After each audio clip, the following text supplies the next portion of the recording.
Je suis ici au stand de la République sœur de Mauritanie, que j'étais venu visiter parce que hier il y avait la journée de la Mauritanie. Malheureusement, j'avais eu des engagements qui m'avaient empêché d'être présent. Donc, comme vous le voyez, ce salon se veut un salon fédérateur de l'ensemble des pays de la sous-région et même au-delà parce que nous avons constaté la présence du Gabon. Et comme vous voyez, il y a également plusieurs panels qui ont été organisés. Et celui auquel je viens d'assister tout de suite est celui de l'employabilité, de l'emploi et de la formation.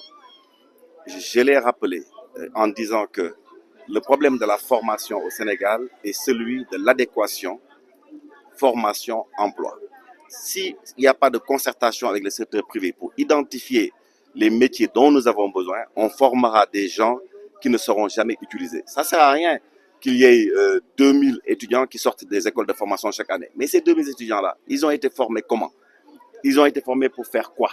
Et donc, il faut nécessairement que nous qui sommes les employeurs, qui créons la richesse, qui créons donc les emplois, il faut qu'il y ait une concertation entre nous et les écoles de formation sous l'égide de l'État pour identifier vraiment ce dont nous avons besoin. Hein? Parce que si on a besoin de cuisiniers et qu'on nous forme un service, ça ne sert à rien. Si on nous forme un maximum de serveurs alors que nous avons besoin de maîtres d'hôtel ou de valets de chambre, ça ne sert à rien. Il faut aujourd'hui qu'on identifie les besoins clairs et nets et qu'il y ait une alternance au niveau de l'école et de l'entreprise. Ça, c'est extrêmement important. L'alternance formation, école de formation et entreprise, c'est important. Ça permet à l'étudiant, avant même de sortir, de maîtriser un certain nombre de choses essentielles pour l'exercice de son métier. C'est extrêmement important.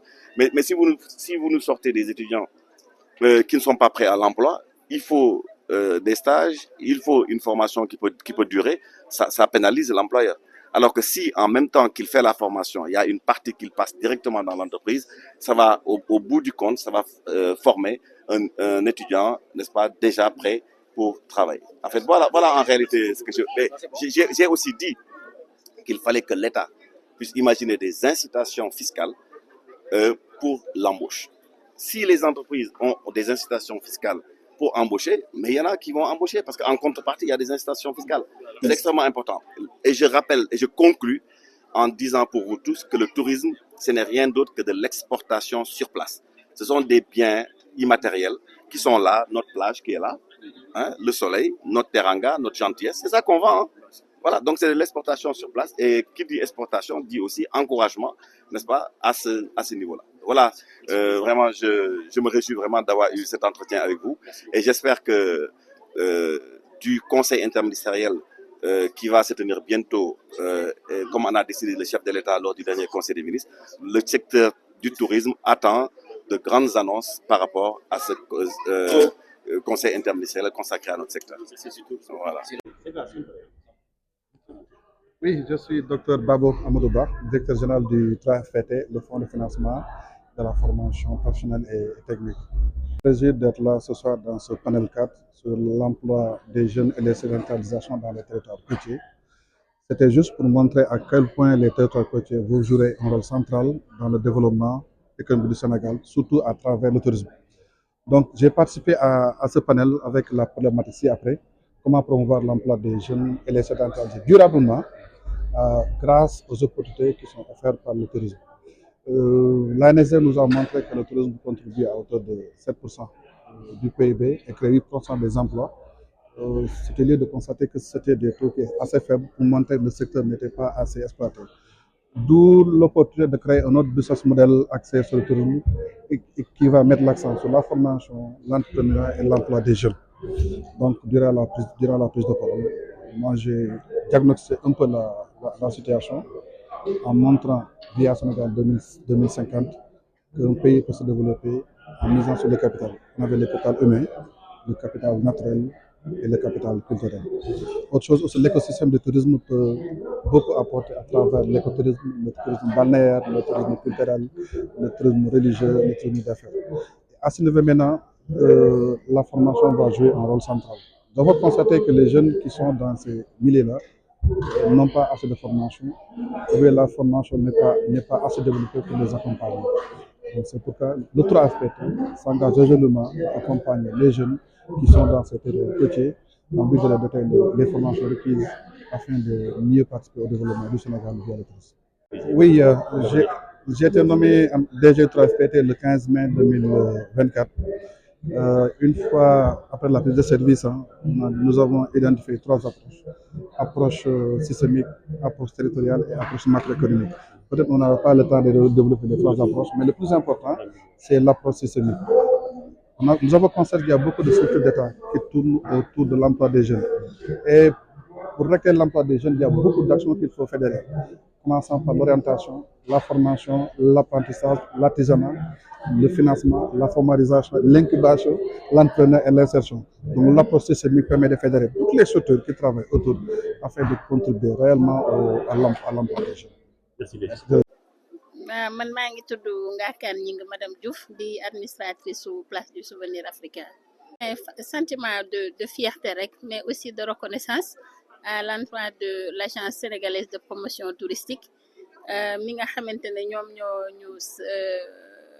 ñoo xool place du souvenir ba mu neex leen ñu indi ko fii mais je pense que le choix n'est pas fortuit bu fekkee ne xam nañu diggante culture ak tourisme choix bi war nañoo mën a wax ne c'est un choix pertinent et pour preuve en 2013 en tout cas 2013 ou en tout cas avant l'arrivée de cette nouvelle alternance il y a eu une convention de partenariat boo xamante ne dafa lëkkale ministère de la culture ak ministère du tourisme parce que autorités yi xam nañu ne culture dafa am solo ci li nga xamante ne mooy la vente de la destination d'un pays te Sénégal nag yàlla jagleel ñu am ay bërëb yu taaru yu rafet nekk un pays aussi stable avec beaucoup de sécurité te loolu dafay nekk loo xamante dafay participer ci lu attirer les touristes bu ma xoolee sur le plan de des sites et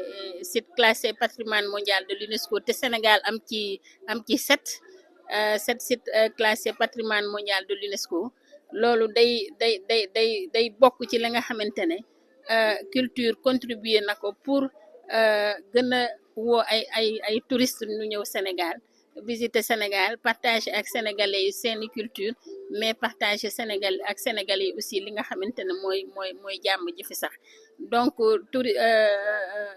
salon bi nekk lu am solo au-delà même du secteur de la culture de manière spécifique à la place du souvenir salon bi dafa nekk une vitrine boo xamante ne daf ko jox li nga xamante ne mooy la place du souvenir africain am na ñeneen ñu bari ñoo xamante ne xamuñu place du souvenir c'est la première fois ñu ñëw fi gis vraiment potentialité yi nga xamante ne moom la place du souvenir offrir donc on peut s'attendre à dans les jours à venir dans les mois à venir les années à venir que d'autres personnes autres que l'ASPT puissent venir à la place du souvenir et y organiser de grandes activités.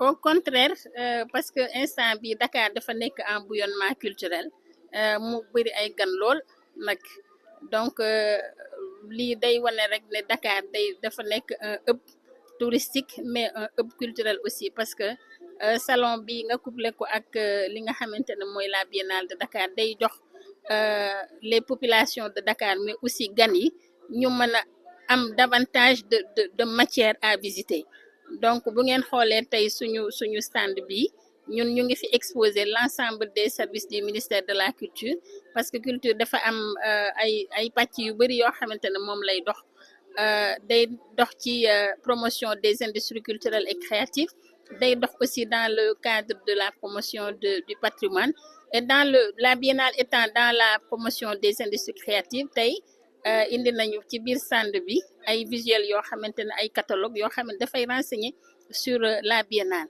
comme ça ñu mayaale ñi nga xamante ne ñooy ñëw ci salon bi ñu am ay éléments yoo xam ne dina leen permettre ñu mën a dem ci l'ensemble des sites yi nga xamante ne foofu la biennale am ay activités donc au contraire yàqu ci dara mais dafa renforcer li nga xamante ne moom la mooy volonté wu biennale de faire de Dakar un hub touristique et culturel.